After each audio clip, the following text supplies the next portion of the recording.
Hey, good morning. I don't know why I keep saying good morning because you'll be watching this at any time, day or night, or I'm sure you'll be maybe not even watching them at all.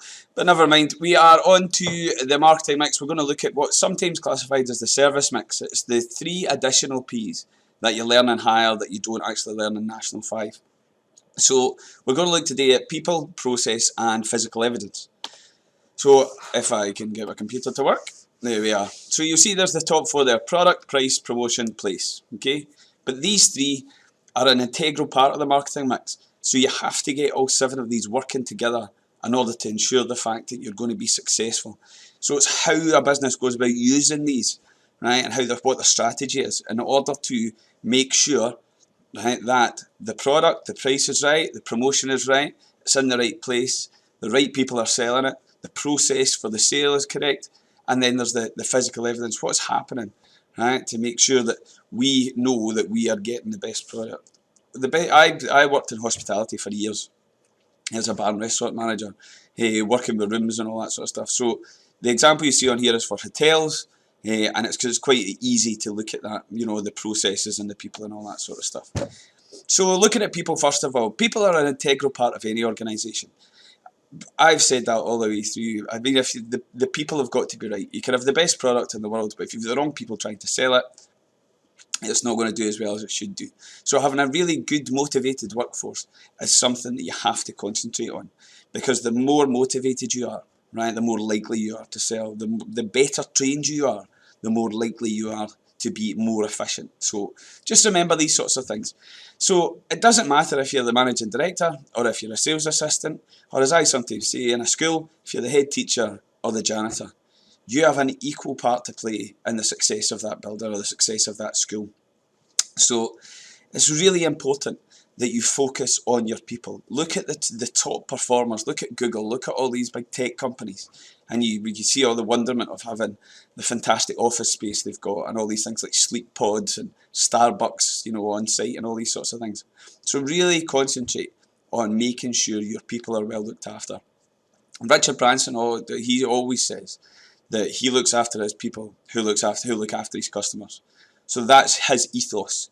So customers are more likely to be loyal to an organisation if you're well served. And remember, we're looking for repeat business on a constant, ongoing basis. So very important to ensure the fact that a warm welcome, a handshake, all these sorts of things, they're available for you. So you must be sure that all staff are kept up to date, provide quality customer service, provide really good training.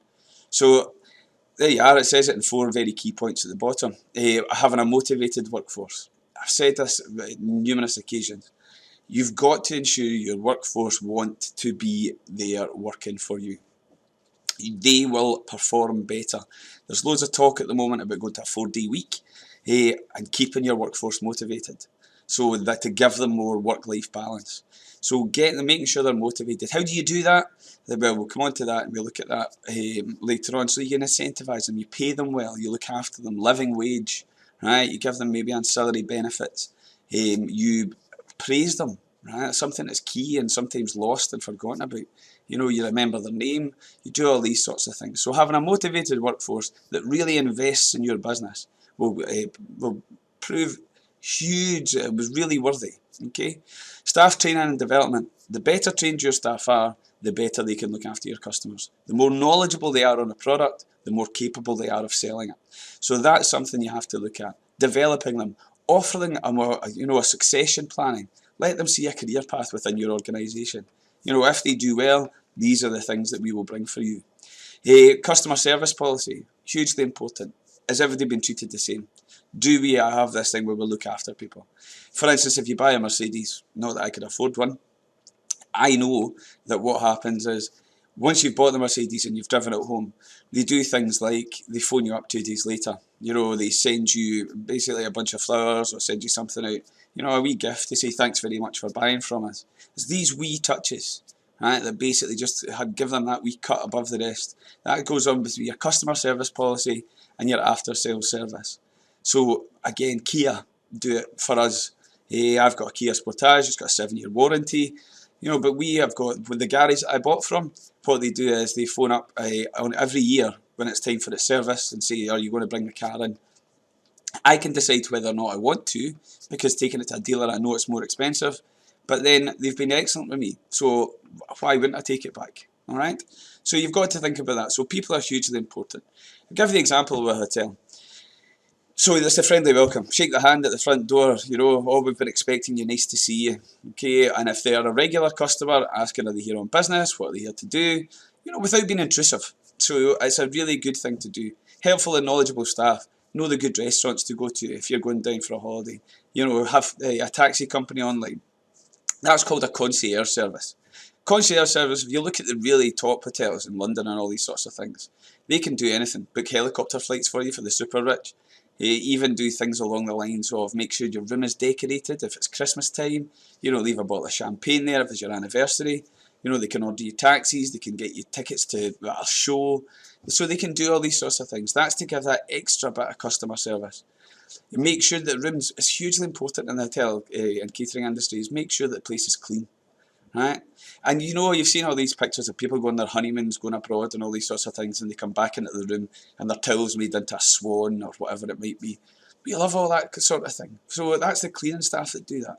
And I was saying between the managing director and the cleaning staff, the cleaning staff are good and your room is left and they basically take care around your things. Right? That is something that really leaves an impression. And make sure that if people are ordering anything, it's prompt service. They get it in time. But you manage those expectations. You say to them, yeah, sure, we can do that for you. We'll do it in this certain amount of time. But meet those deadlines. If you set yourself a deadline, meet it. Otherwise, the customer will not be impressed. Next is the process. Processes are hugely important. We love to know and have a structure. So examine the systems that are in place to ensure you deliver the service. Right? You've got to make sure that your process is linked to the people that you're working with and make sure the process is smooth as possible. So there you are. The image there shows the Tesco brand matches and all these sorts of things. Systems. Put in place a system to minimise time wasting. I know that Asda on a Saturday, every till is open between the hours of 9 o'clock and 5 o'clock because they know that's their busiest time. They've brought in basically scan and go. They have also brought in unmanned checkouts.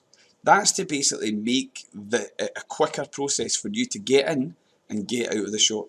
Because apart from going clothes shopping or all these sorts of stuff, not many people, like spending loads of time in a supermarket. Dealing with customer complaints. Listen to the customer. Listen to what they say.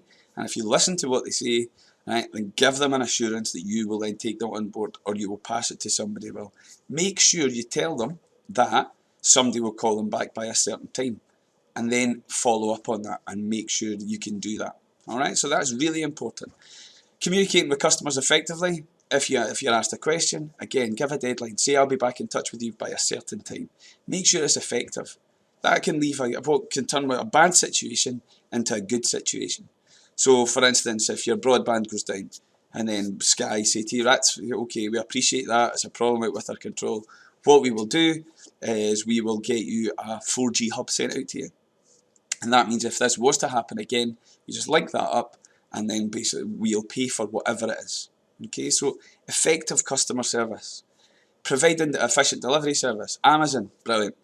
Prime, brilliant. Not very good if you live in Oban, obviously, because that next day delivery thing does not exist. However, if you're living down in Dumbarton, my parents live in Dumbarton, what happens is the big service sector for our service area for Amazon is in Greenock. So sometimes they can even order something in the morning on Amazon and have it delivered in the afternoon. So that's becoming more prevalent, having stuff basically delivered then and there. Look at all these things, Deliveroo, Just Eat, all these sorts of things that are basically banking on the fact of being efficient because they know of the competition. Provide accessibility for your online orders. What can you do? You're talking about the whole thing of order from home, we'll get it to you. Convenience, absolute convenience, brilliant. So and you can also track your order now, so you want to see when it's coming, when it's going, right? If you're excited about getting something, you can see it basically almost coming up the garden path, but you can see that it's gone to maybe from the London warehouse to the Glasgow sorting office, from the Glasgow sorting office to the local sorting office, and then it's making its way to your house. You can track that on your phone, and that's really efficient service. And then you've got the evaluating service thing. You know, look, there's the leaving reviews. Reviews are crucial now in online shopping. So it's all about evaluating your service. And also, for you, if you are providing the service, ask for customer feedback and then find out what they've got to say about it. So the process is hugely important. So this is again with hotels, offer online booking. Quick and easy check-in, check-out. You know, nobody wants to be hanging about when there's 10 folk waiting to check out. Okay, what you can do is if you've paid for it online, all you need to do is drop your card in and away you go because you've left your payment details. Immediate action if something's at fault. If the bulb's not working in the hotel room or basically there's not enough pillows, get somebody up there with the additional bits. You know, just to make sure, again, turning what could be a bad situation into a good situation. Right, the rooms are clear and tidy. Again, going back to this whole thing, doesn't matter who you are within the organisation, you have a crucial role to play. And then things like questionnaires, that's what I was saying about customer feedback. Find out what they want. Is the Wi-Fi rubbish? You know, could it be better? You know, do you cater mainly for business travellers? If you do, what more do they need? Alright, so you've got to try and get these things on board. Premier Inn have done a great job of it. You know, they are offering kind of budget rooms, but they're all clean, tidy, the beds are comfy, you know, it's got a decent shower in them. So they've really changed that market, you know, from people staying in B&Bs to these kind of Premier Inns. And Travelodge are on the same sort of idea, on the same journey. So, and then you've got physical evidence. So you've got to have the whole point of examine the environment or where the service has been delivered from. What does it look like? Is your shop, you know, does it give off the appearance of cool? Right, Hollister, right, not my cup of tea. It's a bit dark and all these sorts of things. However, right, it's set out to look like a beach bar, you know, with the waves crashing in and all these good-looking staff and all these sorts of things. Abercrombie and Fitch do it. They've got the folk, you know, walking about, the guys walking about with their tops off and all that sort of stuff. Again, not my cup of tea, but however, it appeals, right? So this says this is American cool. So think about that. Think about where you're selling it from. If your website, what does your website look at? ASOS, brilliant. You know, they changed it. They changed the online clothing retail market, really. And they do things like, they show you somebody walking up and down the catwalk. They let you revolve it 360 degrees. Right? All these sorts of things. What does your website look like? What does your shop look like? Is it welcoming? Is it functional? Is it clean? Right? So, how are your employees dressed? Are they dressed in uniform? Are they all wearing the same uniform? Do they look tardy? Do they look clean? Right? What does your building look like? Does it look a bit run down? If it does, what's the point? Somebody's quite likely to walk past it. Right? So you've got to have an idea. Toilets. The importance of clean toilets cannot be stressed enough. Right? Because they are the kind of things that put people on and off about restaurants and all these sorts of things. If you've got an office space, the picture there I think showed something like that's the Google office where it's all chilled out and calm and cool. Right? All these new advertising agencies and tech companies, they've got things that you can go for a wee snooze in and all that sort of thing. You know, it's all cool and Google's headquarters is all cool. You can go in, what refreshments? You know, is there a coffee machine? Is it nice? What can you sit in reception? Is it a welcoming environment? Is it an environment, you know, when you're getting people in, you know, they want to be there. You know, they want to walk around. It's warm enough. It's comfy enough. Right? So think about that. You know, if you've got things for kids, look at IKEA. You've got a creche. Right? A creche to look after your kids as you're walking around. You know, so that's a really good thing. And that's part of the physical evidence. And business image. Make sure your logo's emblazoned. Make sure it's within eyesight. Everybody can see it. What's your corporate colours? Right? Do you have signs making it clear for where people go? IKEA again comes to mind when it comes to these sorts of things. Right? What's your advertising material? Does it link in exactly with what it looks like in store? So really important that you get the physical evidence right. You know, that you're basically ensuring that your product, your promote, all these things matter. But if you're not putting it in the right place, right, and you're not portraying a certain image, then it's basically, you know, it's really important. So what you've got to do, excuse me, this has just arrived up.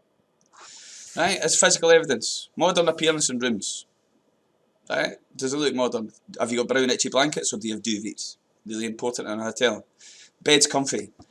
Premier Inn, a Hypnos, I can even tell you the kind of bed it is, right? A Hypnos bed or something along those sorts of things. They advertise that. Right, guaranteed a good night's sleep. They tell you you could have different types of pillows. If you like a soft pillow, a hard pillow, right? Your rooms are clean, they're well presented. You know, you're not going in and there's basically been a stag do in the night before and there's like a big stain in the carpet. Right? All rooms are en suite. Believe it or not, some places still don't give you en-suite rooms. Tea and coffee making facilities. Some places now give you a coffee machine rather than just that wee travel kettle. Everything works. The telly works. You turn it on, the telly works. Right? Again, just these wee things. Right? Customer parking. Where can I park my car? And if you're a city centre location, do you have underground parking? Do you have a deal with a car parking place just along the road? You know, where you can park for free or for a reduced rate? And now, almost crucially, for anybody going away, is does the Wi-Fi work? Does the internet work? So many people use so many devices now that Wi-Fi has become almost critical, you know, within hotels to ensure the fact that people can get access to it. And that's again a differentiator between the likes of the Premier Inn and the Travelodge. Travelodge give you half an hour. Premier Inn, you basically, when you booked your room, you get free Wi-Fi. Right? Whereas Travelodge only give you half an hour, then they start to charge you. So there it is. There's looking at the important things such as the people, right, the process, and the physical evidence. So that really concludes the marketing mix. All right, thanks for watching.